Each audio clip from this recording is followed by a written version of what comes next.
Hello बच्चों, कैसे हो आप सब। आई होप आप अच्छे होंगे, फिट होंगे, फाइन होंगे।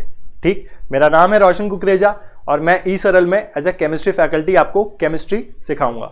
राइट, हम यहां पर आज स्टार्ट करने जा रहे हैं मोल कॉन्सेप्ट का पार्ट 3 रिवीजन सीरीज। फटाफट हम फॉर्मूले की पॉइंट्स हम यहां पर याद रखेंगे, समझेंगे चैप्टर को और आगे देखेंगे कि क्या क्या चैप्टर में हमारे लिए जरूरी है with the help of mind maps. तो हम जो कवर करने वाले हैं टॉपिक आज, वो टॉपिक है आपका इक्विवेलेंट कॉन्सेप्ट। ठीक है, ये फिजिकल केमिस्ट्री में सबसे important topic, one of the important topic है। ठीक, तो यहां पे हम इक्विवेलेंट कॉन्सेप्ट को डील करने वाले हैं। ठीक, तो लाइक करें, शेयर करें, चैनल को सब्सक्राइब करें और बेल आइकन को दबाना ना भूलें। बेल आइकन दबाने से क्या होगा, आपके पास फटाफट सारे नोटिफिकेशन पहुंच जाएंगे। ठीक है, ऑल द वेरी बेस्ट, मचा दो। चलिए आगे बढ़ते हैं।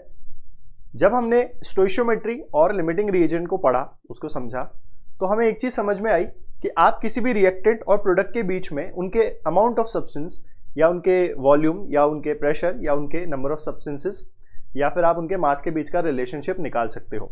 हम एक का मास जानकर दूसरे का वॉल्यूम निकाल सकते हैं। हम जो भी पॉसिबल कैलकुलेशन होती है इन टर्म्स ऑफ मेजरमेंट, हम वो रिएक्टेंट और प्रोडक्ट के लिए निकाल सकते हैं। पर यहां पर एक प्रॉब्लम आती है। क्या? अगर मुझे रिएक्शन के बारे में नहीं पता है, तो अगर मुझे ये नहीं पता कि रिएक्टेंट प्रोडक्ट क्या बनाएगा या फिर कितना बनाएगा, अगर मैं प्रोडक्ट जान भी लूं तो मेरे को अगर रिएक्शन बैलेंस की हुई नहीं है, तब मैं क्या करूं? तो ऐसी प्रॉब्लम्स को रिजॉल्व करने के लिए, इनको सॉल्व करने के लिए हम एक कॉन्सेप्ट लेकर आते हैं, जिस कॉन्सेप्ट का नाम है equivalent concept. Right, equivalent concept mole की स्टोइशियोमेट्री का रेजोल्यूशन नहीं है, उसका मतलब वो एक उसका समाधान नहीं है। इक्विवेलेंट कॉन्सेप्ट तो काफी पुराना कॉन्सेप्ट है। बेसिकली जब एक मैटर दूसरे मैटर से कंबाइन करता है तो वो कुछ शर्तें रखता है। ठीक है, हम एक वर्ड यहां पे देंगे जिसका नाम है कंबाइनिंग कैपेसिटी, जिसको बचपन में हम वैलेंसी के नाम से भी जानते थे। तो वैलेंसी क्या बताती है? कंबाइनिंग कैपेसिटी की अगर मेरे पास कुछ केमिकल कंपोनेंट ए है, वो बी के साथ जब कंबाइन करेगा, जो भी बॉन्ड बनाएगा, जो भी कंपाउंड बनाएगा, तो वो अपने अमाउंट ऑफ सब्सटेंस को किसी एक डेफिनेट मास रेशियो में कंबाइन करेगा। ये हम लॉ ऑफ डेफिनेट कंपोजिशन में पढ़ चुके हैं। तो यहां पर क्या है कि ए जब बी के साथ कॉम्बिनेशन में आना चाहेगा, तो वो उन शर्तों पर आना चाहेगा जब उन दोनों की कंबाइनिंग कैपेसिटी क्या हो जाए? सेम हो जाए, यानी कि दोनों की वैलेंसी सेम हो जाए। मैं आपको एक छोटा सा एग्जाम्पल लेता हूं। जैसे कार्बन है, कार्बन टेट्रावैलेंट है, राइट, ऑक्सीजन डाइवैलेंट है। तो हम क्या करते थे? क्रिस क्रॉस करते थे। तो यहां से जो सिंपलेस्ट रेशियो बनेगा वो क्या बनेगा? CO2। तो कंपाउंड क्या बनता है? CO2। अभी मैं आपको यहां पे सिर्फ एक एग्जांपल दे रहा हूं। इसी तरह नाइट्रोजन जिसका वैलेंसी 1 है और ऑक्सीजन जिसका अगर 2 है, मैंने नाइट्रोजन का वो वाला लिया है जिसका मोनोवैलेंट है, तो N2O बन जाएगा। तो ये हम क्रिस क्रॉस क्यों करते थे? इसके पीछे का लॉजिक क्या था कि नाइट्रोजन यूनिवैलेंट है, ऑक्सीजन डाइवैलेंट है। दोनों की वैलेंसी कब होगी? बराबर जब नाइट्रोजन के 2 एटम ले लिए जाए और ऑक्सीजन का 1 एटम ले लिया जाए। तो आपके पास फॉर्मूला क्या बना? N2O। राइट, कार्बन टेट्रावैलेंट है, ऑक्सीजन डाइवैलेंट है, तो ऑक्सीजन के कितने एटम ले लिए जाए? 2। तो दोनों की वैलेंसी क्या हो जाएगी? सेम। तो फॉर्मूला क्या बना? CO2। इसी तरह कोई भी एटम नहीं, आयन भी, कोई भी स्पीसी भी, कोई भी केमिकल रिएक्शन भी तभी कंबाइन करेगी, कोई भी एक रिएक्टेंट दूसरे रिएक्टेंट से तभी कंबाइन करेगा जब उनकी कंबाइनिंग कैपेसिटी क्या हो? सेम हो। और इसका इंफॉर्मेशन, इसका नॉलेज हमें मिलता है इक्विवेलेंट कॉन्सेप्ट से। तो स्टार्ट करते हैं इक्विवेलेंट कॉन्सेप्ट। राइट, हमारा टॉपिक है इक्विवेलेंट कॉन्सेप्ट। क्या होता है इक्विवेलेंट कॉन्सेप्ट, ये समझते हैं। इक्विवेलेंट कॉन्सेप्ट को जानने से पहले हम देखते हैं लॉ ऑफ केमिकल कॉम्बिनेशन में हमने एक चीज पढ़ी थी कि ए का मास बी के किसी डेफिनेट मास रेशियो में ही कंबाइन करेगा। इसका मतलब अगर मैं आपसे कहूं कि इक्विवेलेंट कॉन्सेप्ट में जो मास कंबाइन करेगा, जो डेफिनेट, जो फिक्स मास कंबाइन करने वाला है दूसरे से, उस मास को हम यहां पे एक टर्म देंगे इक्विवेलेंट मास। इक्विवेलेंट मास क्या होता है? इक्विवेलेंट मास का अगर मैं यहां पे डेफिनेशन लिखूं तो equivalent mass is nothing but, equivalent mass is mass of a substance, mass of a substance which combines with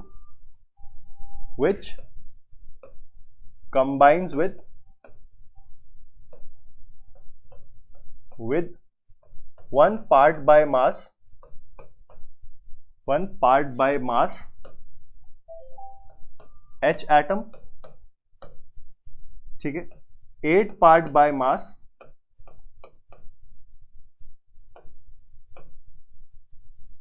oxygen atom, या फिर 35.5 पार्ट बाय मास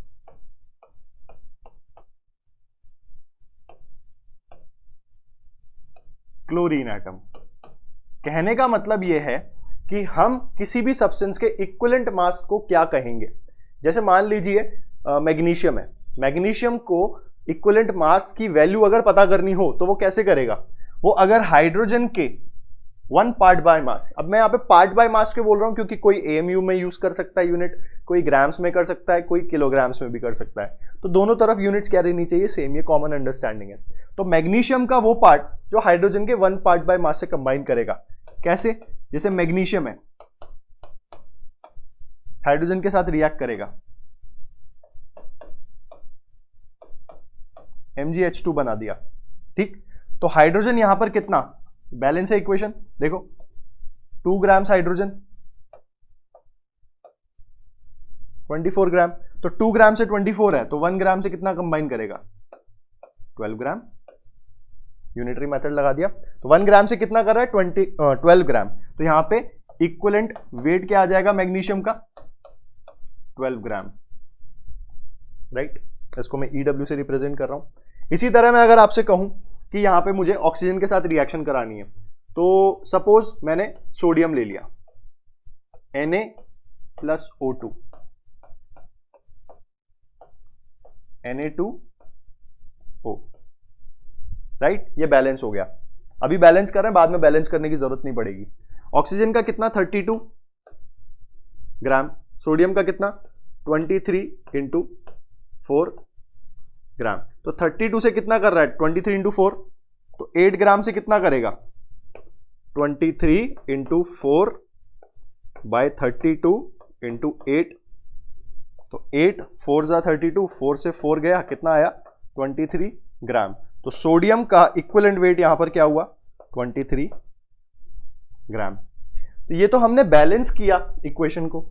सर अभी आपने कहा बैलेंस करने की जरूरत नहीं है, बिल्कुल, यहां पे हम बैलेंस नहीं करेंगे। ये जो डेफिनेशन है, equivalent mass is the mass of a substance which combines directly और इनडायरेक्टली और डिस्प्लेसेस। कंप्लीट डेफिनेशन इसका क्या है, equivalent mass of a substance is that mass which combines directly, indirectly और डिस्प्लेसेस डायरेक्टली और indirectly what part by mass, 1 part by mass H atom, 8 part by mass oxygen atom और 35.5 part by mass chlorine atom. तो ये जो definition है ये है पुराना डेफिनेशन, और अपन अब पुराने डेफिनेशन को मूव करके नए डेफिनेशन पे, मॉडर्न डेफिनेशन पे आते हैं। तो what is equivalent mass, equivalent mass is nothing but the mass of a unit valent substance. क्या बोला मैंने, equivalent mass is the mass of a substance combining with the univalent mass of other element, ठीक है। तो यहां पे मैंने दो बातें बोली, पहला कि equivalent mass is the mass of a univalent substance, यानी जब मैं वैलेंसी यूनिट कर दूं, मैंने 1 कर दूं, तो जो मास रहेगा वो मास क्या होगा आपका इक्विवेलेंट मास।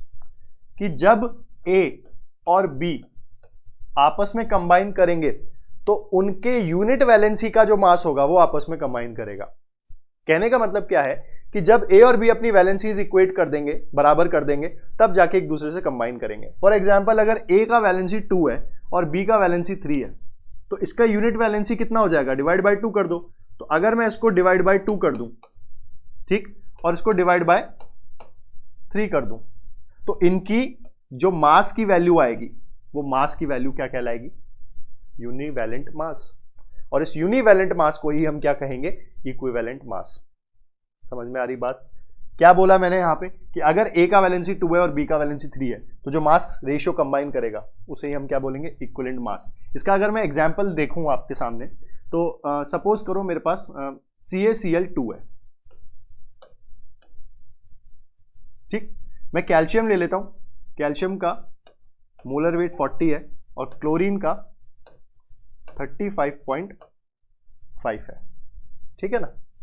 कैल्शियम का वैलेंसी कितना है 2, अल्कली अर्थ मेटल, और क्लोरीन का कितना है 1, तो इसका यूनिट वैलेंसी मास कितना हो गया 20, और इसका वैलेंसी 1 है, तो 35.5, राइट। अब अगर मैं एक फॉर्मूला देखता हूं तो फॉर्मूला हमें क्या बताता है? फॉर्मूला हमें नंबर ऑफ पार्टिकल्स का रेशियो बताता है।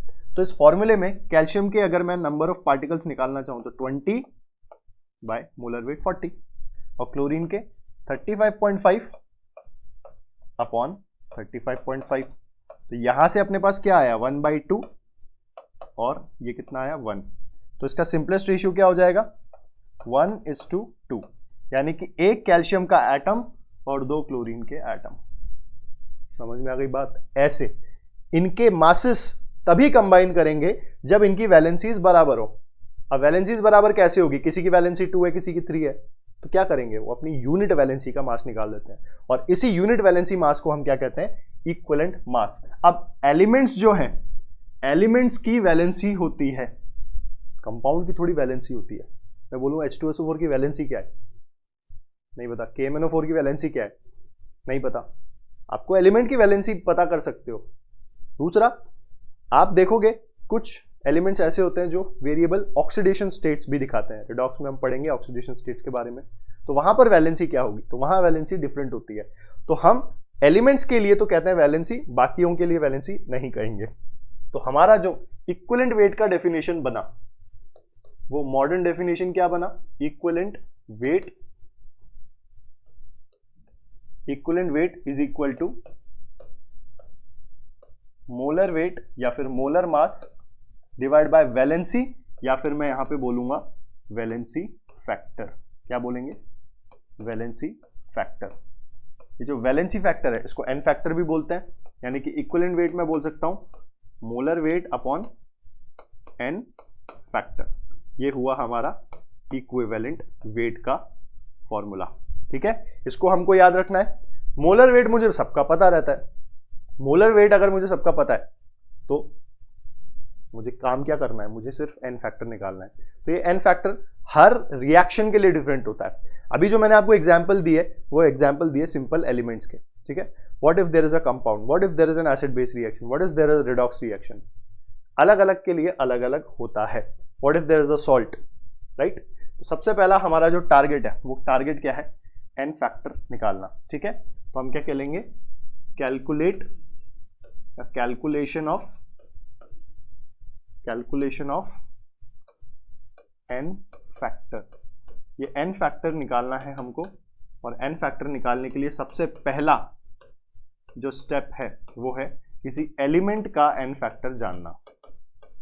इस एलिमेंट का एन फैक्टर अगर मुझे निकालना हो, ठीक है, तो एलिमेंट का जो एन फैक्टर होता है, किसी एलिमेंट का जो एन फैक्टर होता है वो उसकी वैलेंसी होती है।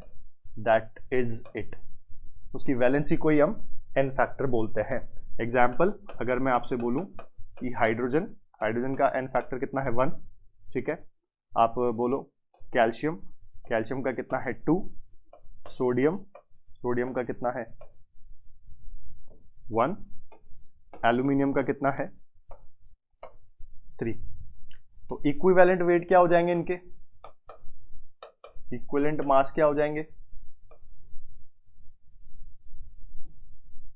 इक्विवेलेंट मास क्या हो जाएगा? हाइड्रोजन का 1/1, कैल्शियम का कितना हो जाएगा? 40/2, सोडियम का कितना हो जाएगा? 23/1, और एल्यूमिनियम का कितना हो जाएगा? 27/3। यानी कि इनके इतने मासेस जब रिएक्शन में आएंगे, सामने वाले से तभी रिएक्ट करेंगे जब उनके भी इक्विवेलेंट मासेस आए, क्योंकि इक्विवेलेंट मास क्या है? Molar weight by valency factor. तो अगर मैं यूनिट वैलेंसी का मास ले लूं तो वो यूनिट वैलेंसी का मास क्या कहलाएगा? Equivalent mass. यहां तक समझ में आया आपको? ये एलिमेंट्स के केस में। अब इसका एक जीता जागता एग्जांपल देखते हैं। जैसे एल्यूमिनियम ले लिया मैंने, है ना, एल्यूमिनियम ले लिया, और एल्यूमिनियम मान लो क्लोरीन से रिएक्शन कर रहा है। मत लिखो, बैलेंसिंग मत लिखो, है ना। एल्यूमिनियम का इक्विवेलेंट वेट क्या है?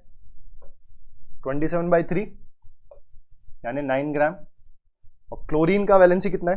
35.5। तो क्लोरीन 35.5 ग्राम। ठीक, अब ये तो पता है दोनों का मास कंबाइन करके जो भी कंपाउंड बनेगा उसका मास 9 + 35.5 रहेगा। लेकिन एल्यूमिनियम का एटम कितना लगेगा? 9/27 और क्लोरीन 35.5 अपॉन 35.5, तो 9/27 कितना होता है? 1/3:1। तो सिंपलेस्ट रेशियो क्या आया? 1:3, यानी एल्यूमिनियम का एक एटम लगेगा, क्लोरीन के 3 लगेंगे, तो क्या बनेगा? AlCl3। यानी एल्यूमिनियम और क्लोरीन आपस में उसी मास रेशियो में कंबाइन करेंगे जिस मास रेशियो को हम क्या कहेंगे? इक्विवेलेंट मासेस का रेशियो। समझ में आ गई बात? तो इनका AlCl3 बन जाएगा। क्लियर? आगे बढ़ते हैं, ये तो एलिमेंट्स के लिए था। सेकंड अगर मैं बात करूं, सेकंड केस में लूंगा इसके लिए एसिड्स के लिए। जब आप आयनिक इक्विलिब्रियम पढ़ोगे तो वहां पे इलेक्ट्रोलाइट्स में 3 कैटेगरी आती है, एसिड्स, बेसिस एंड सॉल्ट्स। तो उसमें सबसे पहले देखते हैं एसिड्स। एसिड्स के केस में एन फैक्टर जो होता है वो होता है नंबर ऑफ रिप्लेसेबल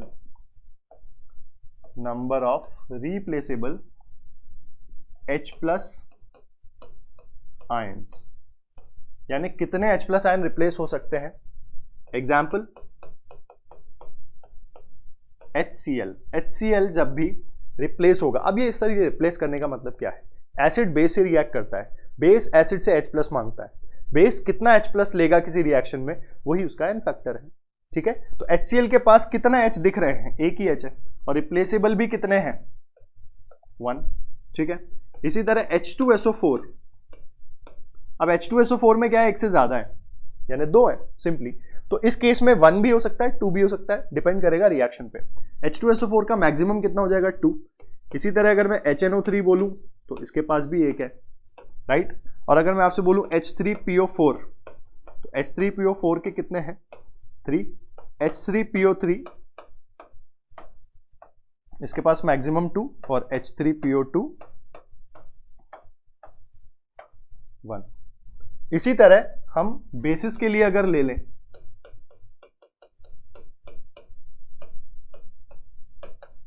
तो बेस के लिए क्या हो जाएगा n factor? Number of replaceable OH- ions. ठीक है, तो देखो NaOH का कितना हो जाएगा? 1, क्योंकि एक OH है। CaOH होल ट्वाइस, इसका एक भी हो सकता है, 2 भी हो सकता है, मैक्सिमम 2 होगा। ठीक है, अगर मैं ले लूं AlOH होल थ्राइस, इसका कितना? 3।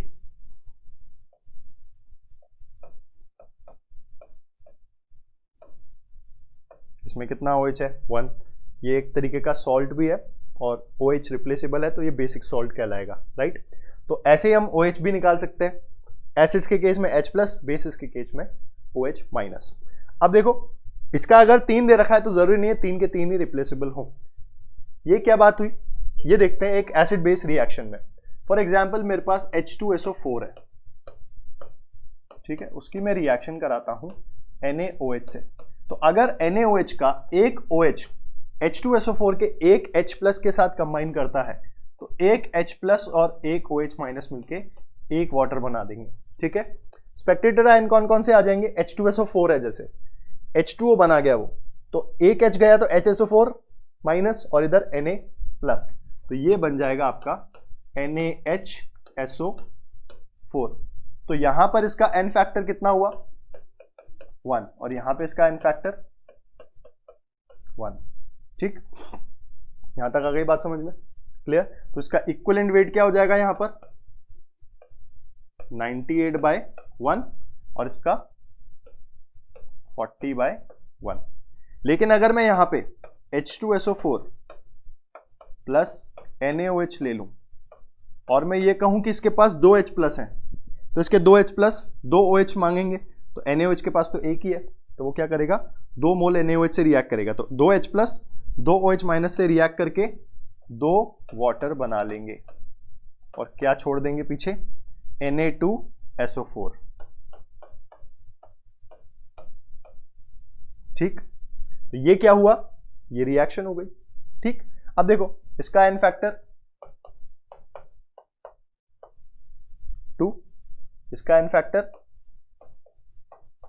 2 नहीं बोलना, NaOH को देखोगे, स्टोइशियोमेट्रिक कोएफिशिएंट को नहीं, स्टोइशियोमेट्रिक कोएफिशिएंट से लेना देना ही नहीं है मेरा, राइट। तो इसका इक्विवेलेंट वेट कितना हो गया, इसका इक्विवेलेंट वेट हो गया 98/2 और इसका 40/1, यानी कि जब इसका 49 ग्राम इसके 40 ग्राम से कंबाइन करेगा तो Na2SO4 नाम का सॉल्ट बनाएगा। लेकिन अगर इसका 98 ग्राम इसके 40 ग्राम से कंबाइन करेगा तो NaHSO4 नाम का सॉल्ट बनाएगा। इस तरीके से हम सिंपली कैलकुलेशन कर लेते हैं किसकी, एन फैक्टर की। तो एन फैक्टर एसिड्स और बेसिस में क्या हुआ, number of replaceable H+ and OH- ion. एक चीज नोट करने वाली, जितना दिखे H उतना रिप्लेसेबल हो ऐसा जरूरी नहीं है। जैसे कि H3PO3 है, ठीक है, और आपका H3PO4 है, राइट। दिखते दोनों में क्या है, 3H। तो देखो जैसे H3PO3 है,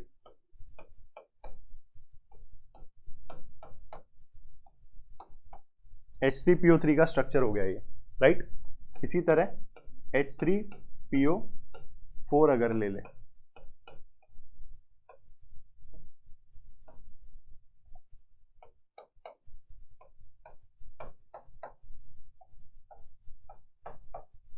ये H3PO4 हो गया, राइट। और इसी तरह H3PO2 ले लें अगर अपन,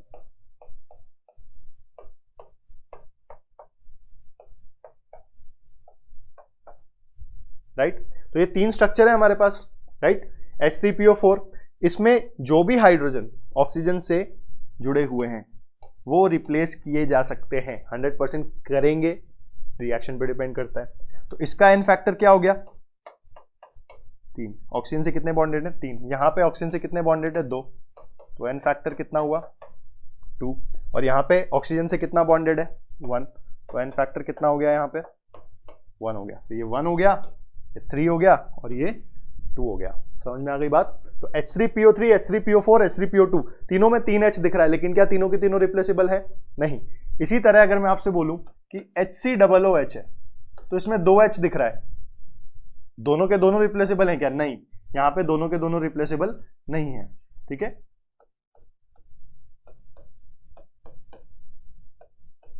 देखो जो ऑक्सीजन से बॉन्डेड है वही रिप्लेसेबल है। समझ में आ गई बात, आगे बढ़े। ये एसिड बेस की केमिस्ट्री का एन फैक्टर हो गया, ठीक है। तीसरी कैटेगरी आती है इलेक्ट्रोलाइट में, जिसको हम बोलते हैं salt, I mean acid base element, and then fourth one is salt. Salt के केस में एन फैक्टर क्या होता है, सॉल्ट के केस में एन फैक्टर होता है टोटल कैटायनिक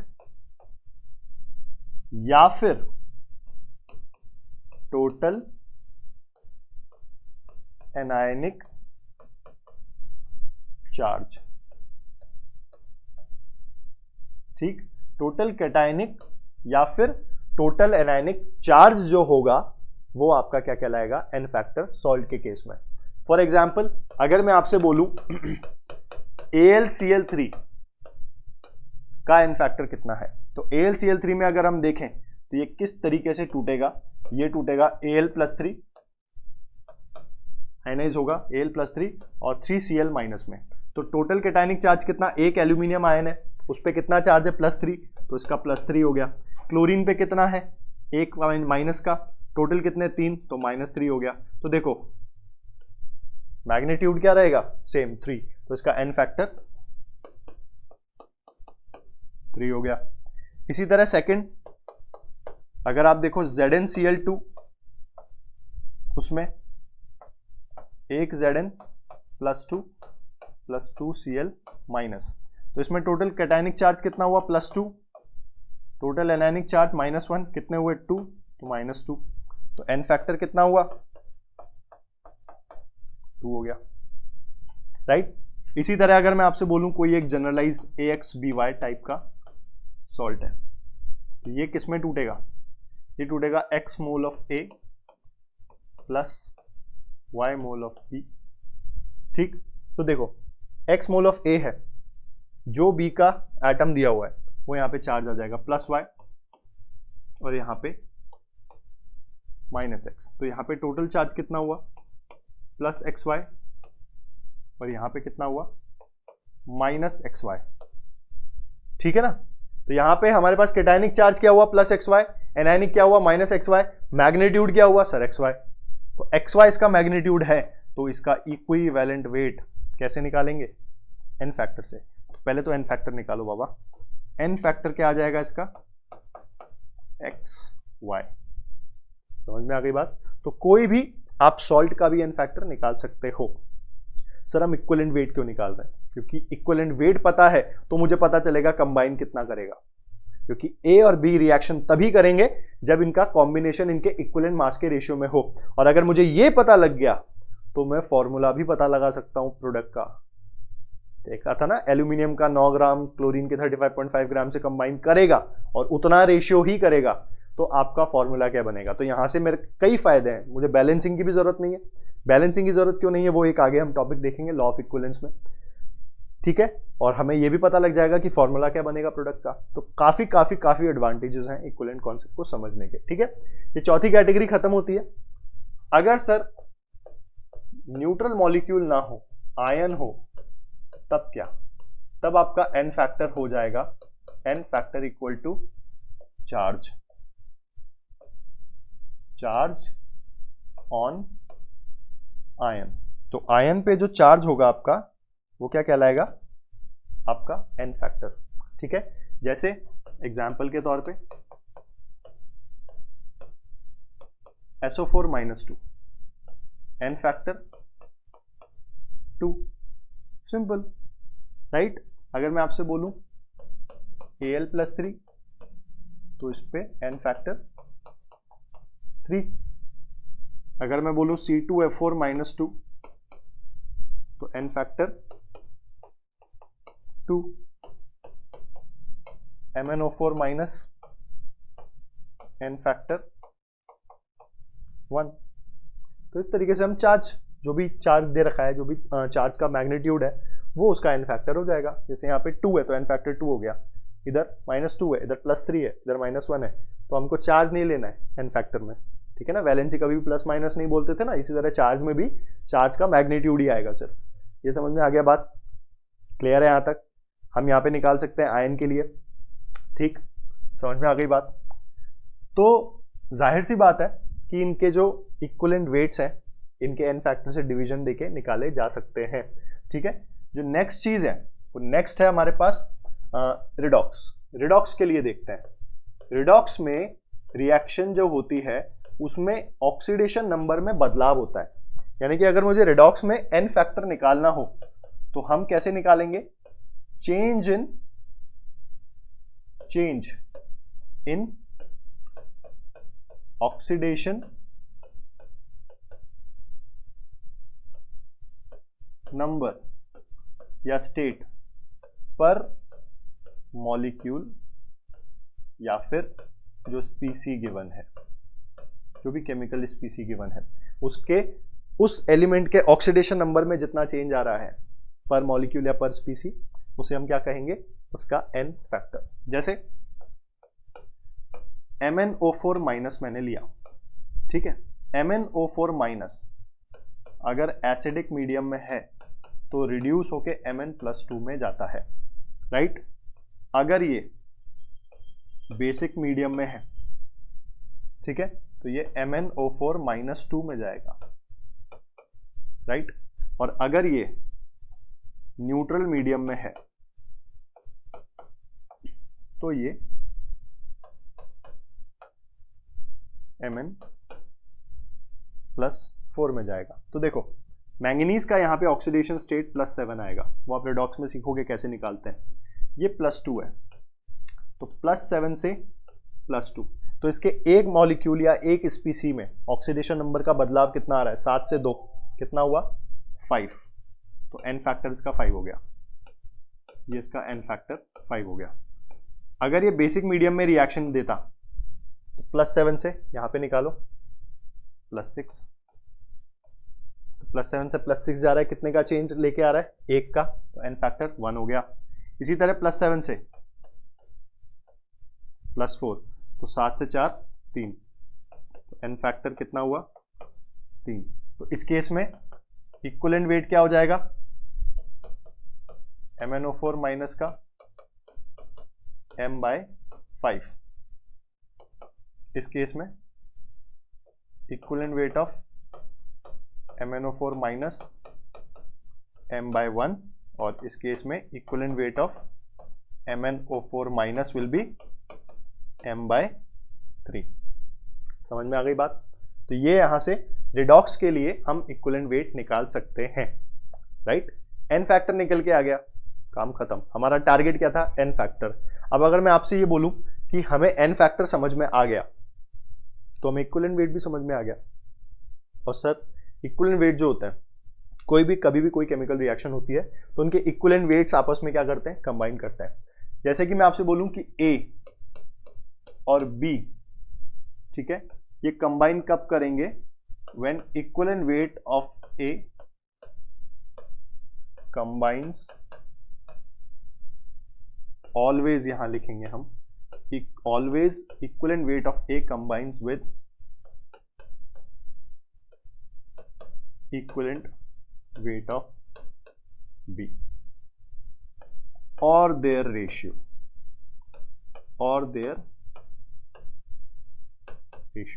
कहने का मतलब यह है कि मैं बोलूं मैंने सोडियम ले लिया, मैंने क्लोरीन ले लिया, दोनों को कंबाइन कराना है, कुछ प्रोडक्ट बनाना है।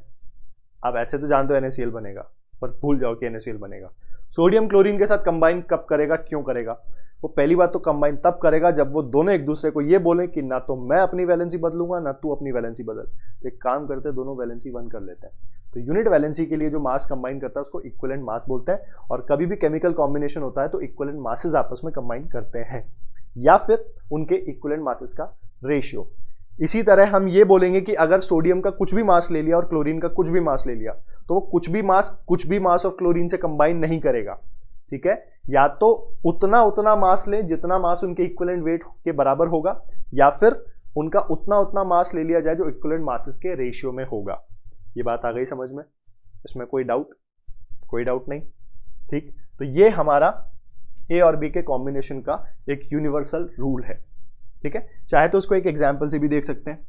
मैग्नीशियम है, अगेन मैं मैग्नीशियम और क्लोरीन एक ले लेता हूं, ठीक है। तो मैग्नीशियम का इक्विवेलेंट वेट कितना हुआ 24/2, क्लोरीन का कितना हुआ 35.5/1, तो ये हुआ 12 और ये हुआ 35.5। तो ये हमेशा 12 ग्राम 35.5 ग्राम से कंबाइन करेगा, 12 AMU 35.5 AMU से कंबाइन करेगा, या इनके रेशियो। अगर मैं इसका रेशियो ले लूं, मान लो डबल कर दूं दोनों को, तो मैग्नीशियम का 24 क्लोरीन के 71 से कंबाइन करेगा, ठीक है। अब देखें फॉर्मूला क्या बनेगा। मैग्नीशियम के मोल कितने हो गए 24/24 ग्राम, 71/35.5 ग्राम, कितना आया, एक मैग्नीशियम, और क्लोरीन कितना आया 2, तो क्या बनेगा MgCl2, ठीक। ऐसे ही यहां देख लो 12/24 ले लूं और यहां पे 35.5 ले लूं मोलर वेट, ठीक है। मोल्स आ गए 1/2 और ये आ गया 1, तो रेशियो कितना आया 1/2:1, यानी एक का डबल। तो भी फॉर्मूला क्या बनेगा MgCl2, यानी मैग्नीशियम और क्लोरीन हमेशा इक्विवेलेंट मास के रेशियो में ही कंबाइन करेंगे, अदरवाइज नहीं करेंगे। समझ में आ गई बात, ठीक। तो यहां से एक चीज हमें और समझ में आती है कि इक्विवेलेंट मास तो हमने निकाल लिया, ठीक है। जब हमें प्रोडक्ट के बारे में या बैलेंस इक्वेशन नहीं पता है, तब कहां पे हमारी ये इक्वेशंस वैलिड है। तो वहां पर एक चीज आती है, वहां पर हम एक फैक्टर डिफाइन करते हैं जिसको हम कहते हैं ग्राम इक्विवेलेंट या फिर इक्विवेलेंट। जैसे 1 मोल के मास को मोलर मास कहते हैं, वैसे ही इक्विवेलेंट मास को हम 1 इक्विवेलेंट कहते हैं। तो व्हाट इज ग्राम इक्विवेलेंट और equivalent? 1 equivalent is equal to mass corresponding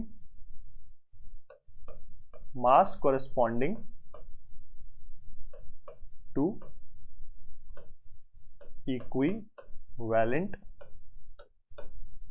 मास। तो किसी सब्सटेंस का अगर इक्विवेलेंट मास का जो वैल्यू है, कुछ भी हो सकता है मास तो, लेकिन अगर वो मास इक्विवेलेंट मास के बराबर है तो उसमें जो अमाउंट आप डिफाइन करोगे वो क्या कहोगे, 1 इक्विवेलेंट के बराबर होगा। यानी कि mass corresponding to equivalent mass will be 1 equivalent. तो 1 इक्विवेलेंट समझ में आया कैसे निकालते हैं, क्या होता है 1 इक्विवेलेंट, अभी निकालना तो सीखेंगे। ठीक है, देखो अगर मैं आपसे ये बोलूं कि इक्विवेलेंट मास क्या होता है, इक्विवेलेंट मास क्या होता है, इक्विवेलेंट मास होता है molar mass upon n factor, n factor.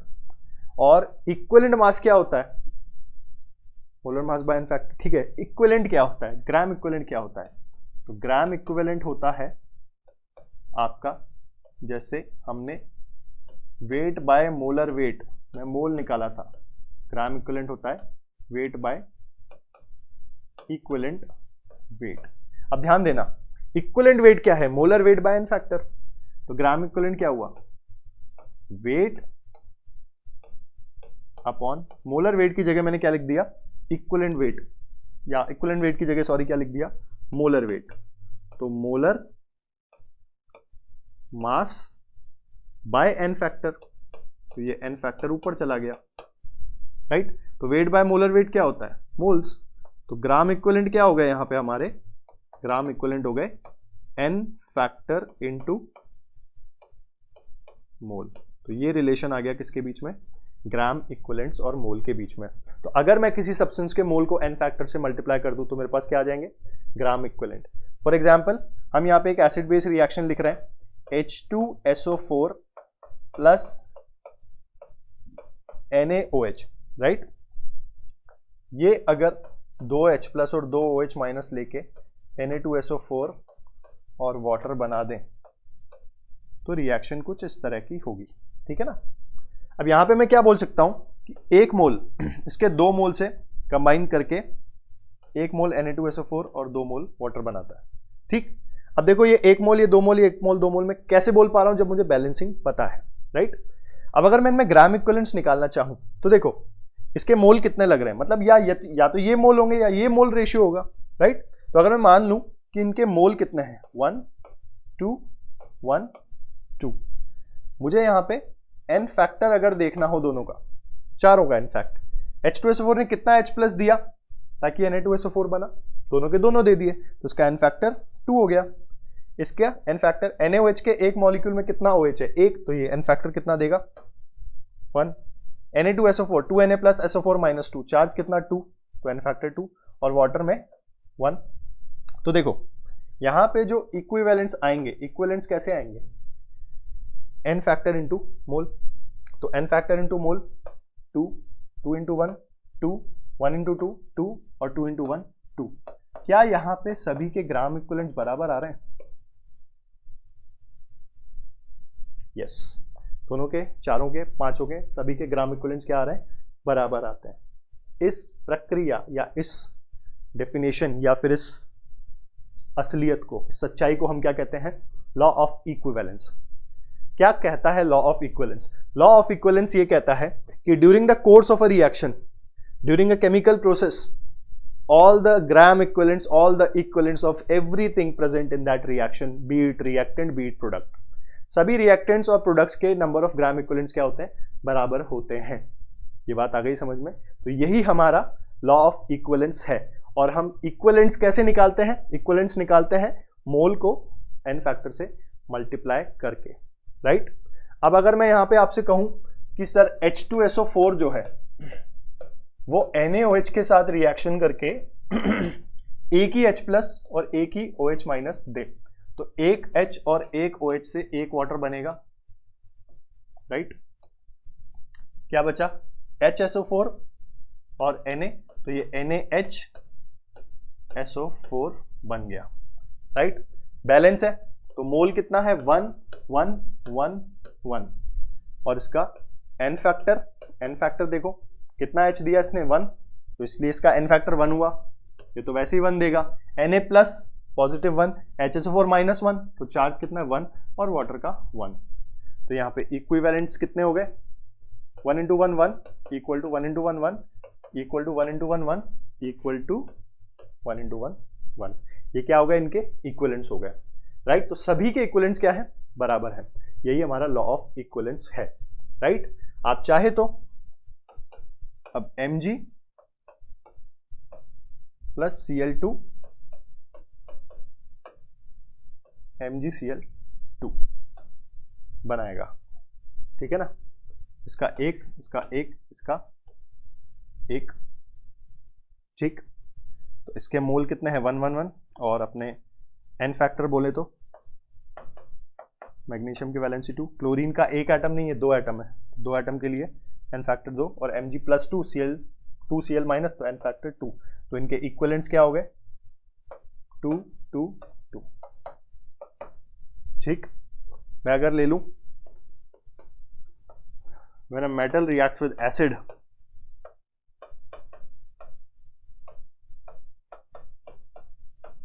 it liberates a gas with a popping sound, ठीक है ना। तो मैग्नीशियम के मोल 1 2 1, ठीक है, और ये बैलेंस है 1, ठीक।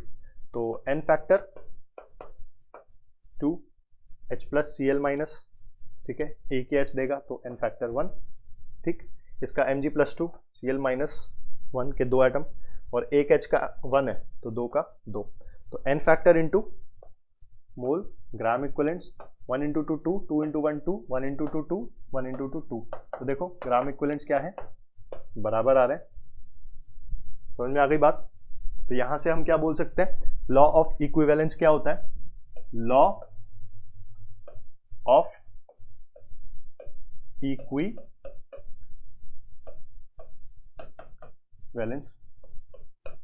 all the equivalents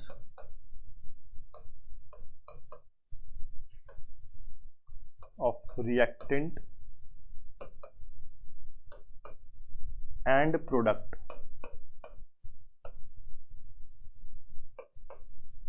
will always be same की जगह इक्वल लिख दो। यानी कि किसी केमिकल रिएक्शन में आपके ग्राम इक्विवेलेंट्स या इक्विवेलेंट्स क्या रहेंगे, सेम रहेंगे। जैसे ग्राम मोल बोलते थे वैसे ग्राम इक्विवेलेंट भी बोल सकते हैं, राइट। अब अगर मैं आपसे ये बोलूं कि A और B C प्लस D बना रहे हैं, तो equivalents of A is equal to equivalents of B is equal to equivalents of C is equal to equivalents of D। Gram equivalents क्या रहेंगे, बराबर रहेंगे। कैसे निकाल सकते हैं, moles into n factor of A is equal to this is equal to इसके is equal to इसके, सभी के मोल इंटू n फैक्टर के प्रोडक्ट के बराबर रहेंगे, ABCD। अच्छा, अगर यहाँ पे एक्वस रिएक्शन दे रखी है एक्वस सॉल्यूशन में, तो मोल की जगह में क्या लिख सकता हूँ, मोल की जगह क्या लिख सकता हूँ, molarity equal to mole by volume, molarity into volume. तो MV n factor of A is equal to M into V into n factor of B is equal to M into V into n factor of C, right, is equal to M into V into n factor of D। सबके क्या होंगे, ग्राम equivalents बराबर होंगे। और molarity into n factor को हम एक नया वर्ड बोलते हैं जो हम कंसंट्रेशन टर्म में नहीं पढ़े थे, वो है नॉर्मेलिटी।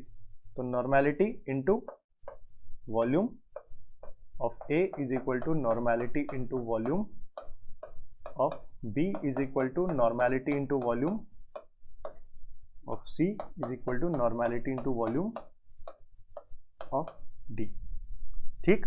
तो यहां से नॉर्मेलिटी क्या होती है, नॉर्मेलिटी होती है ग्राम इक्विवेलेंट बाय वॉल्यूम। तो ग्राम इक्विवेलेंट क्या हो जाएगा, नॉर्मेलिटी इनटू वॉल्यूम। समझ में आया, ये आपका लॉ ऑफ इक्विवेलेंस है कि किसी भी केमिकल रिएक्शन में नंबर ऑफ ग्राम इक्विवेलेंट्स क्या रहते हैं, बराबर। समझ में आ गई बात।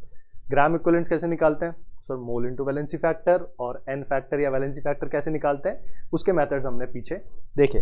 तो ये आपका इक्विवेलेंट कॉन्सेप्ट है और इस पे बेस्ड आपके लगभग पूरी फिजिकल केमिस्ट्री आप सॉल्व कर सकते हो। रिडॉक्स में काफी काम आता है ये, ठीक। आपके कुछ पार्ट इसका नॉर्मेलिटी वाला आयनिक इक्विलिब्रियम में काम आता है, ठीक। मोल कॉन्सेप्ट तो पूरा का पूरा इसी पे बेस्ड है, राइट। आप चाहे तो जिस भी केमिकल एनालिसिस जहाँ पे हम रिएक्शंस के बारे में बात करते हैं वहाँ पे लॉ ऑफ इक्विवेलेंस यूज करके या इक्विवेलेंट वेट का कैलकुलेशन करके मेजरमेंट्स कर सकते हो। समझ में आ गई बात? ये अपना इक्विवेलेंट कॉन्सेप्ट था।